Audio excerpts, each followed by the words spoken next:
Peace. Namaste and good morning, everyone, or afternoon, depending on where you are in the world, or even evening. Buddha nature. Before you attain it, it's something special. After you obtain it, it's nothing special. Shunryu Suzuki, what does this mean? He goes on to say, in the Pari-Nirvana Sutra, Buddha says everything has Buddha nature. But Dogen reads it this way. Dogen is a famous Zen master. Dogen reads it differently. He says everything is Buddha nature. The Buddha says everything has Buddha nature. Dogen says everything is Buddha nature. There's a difference. If you say everything has Buddha nature, it means Buddha nature is in each existence. So Buddha nature and each existence are somehow different. But when you say everything is Buddha nature, everything is the divine, it means everything is the Buddha nature itself. Everything is divine itself. Everything is sacred itself. Buddha nature is your essential self. So when you obtain it, it's nothing special, meaning it's just you, your consciousness. Meditation isn't about obtaining or attaining enlightenment. It's discovering who you already are, your own Buddha nature, your own Christ consciousness, your own divine panentheism, the divine living inside you is you. There is no difference in heaven, in the core nature of our being, in the essential image of ourselves, in the origin of who we are, in our original goodness. It is the goodness itself with a capital G. And once after you become enlightened, once it's obtained, it becomes normalized. And so it's not special anymore, because everything then becomes the divine presence. It's seen everywhere and everything all the time. And so it's not really super special anymore. It just is true nature. So I talk about how when I came back, everything had light inside it. I talk about how I was living inside the world and the world looked ugly and darkness to me, and it did. But inside everything, the divine nature still was present to me. And the longer I practice, the more I empty myself, the clearer that becomes, the light itself inside of everything. That's the purpose of practice. It isn't to obtain enlightenment. It is just to become who you already actually are. Your true nature, your Christ consciousness, your Buddha nature, this thing which you already are, which we are already all of us. We're not trying to obtain something, not trying to gain something. We're trying to lose something. We're losing that which is not actually us and gaining that which actually is us. That's missaid. We're not actually trying to gain anything. That's becoming more apparent. That's really what I mean. As we lose ourselves, that which is we already are becomes the dominant inside us, becomes larger and larger inside us. We see it more clearly. We live in it more clearly. And then it pervades our entire lives.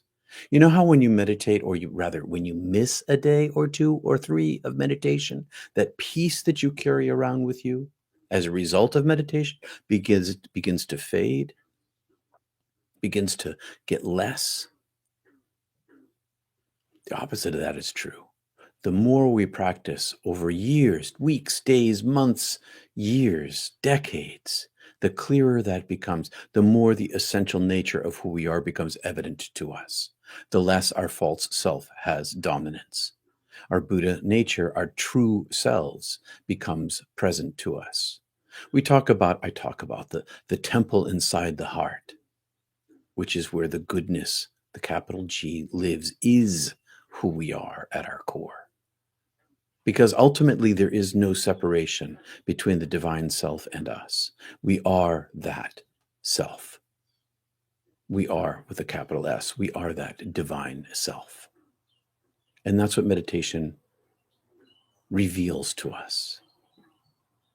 Our true nature, our Buddha nature, our essential nature, our universal nature. And the longer you practice, the more you practice, the more that becomes real, it becomes evident.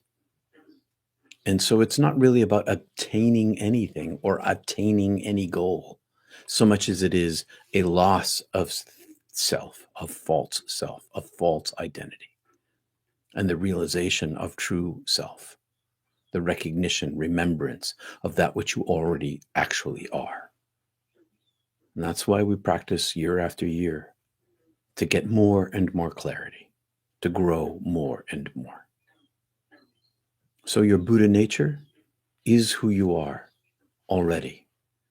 And you find that by stripping away that which is not your Buddha nature. That's pretty much it for the little chat this morning. I'm going to say hi to folks I haven't. Hi, Janet. Hi, Nancy. I'm glad you all are here. So let's join together. If you have any comments, let me know. If that's helpful, let me know. If it's not helpful, let me know. Because part of what I'm trying to do every single time we meet is to give you a little more information, a little more knowledge about what meditation leads to, what it brings forth, what it shows and reveals over long periods of practice. So thanks for liking the video. Thanks for subscribing. That's super helpful. The great algorithm that is YouTube loves to see that. And I'm making sure all my sounds are down. The birds are pretty loud this morning. I'm going to turn them down even further. They're right outside my windows. All right, I'm going to put on my clock for 20 minutes. We begin with 3 ohms. If you're joining us for the first time this morning, Tim says, the meditation is the pillar of the mountain. It is. If you're joining us this morning, we chant 3 ohms with our heart chakra and our throat chakra and our third eye, right up. And we then drop into our centering practice, breath and focus and a chant. It's very Zazen-like. All right, my friends. See you in 20 minutes.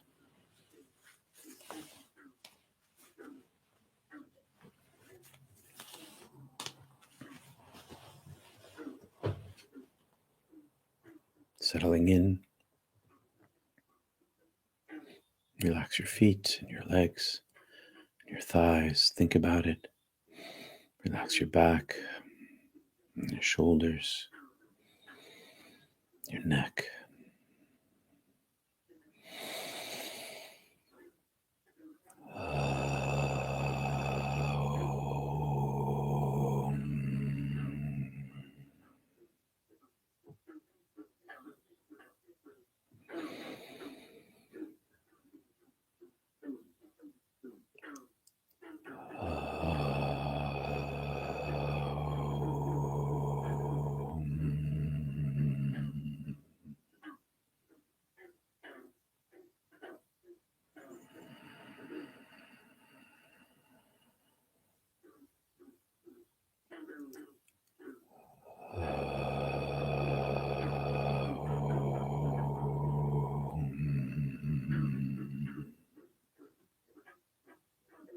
Belly breaths.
Thanks for being here with me this morning.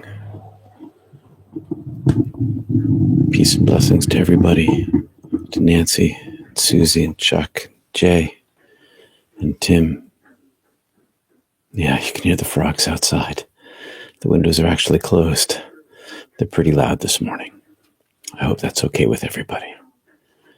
Peace and love, everybody. The microphones are off. See you Sunday. Thanks, everybody. Peace and love.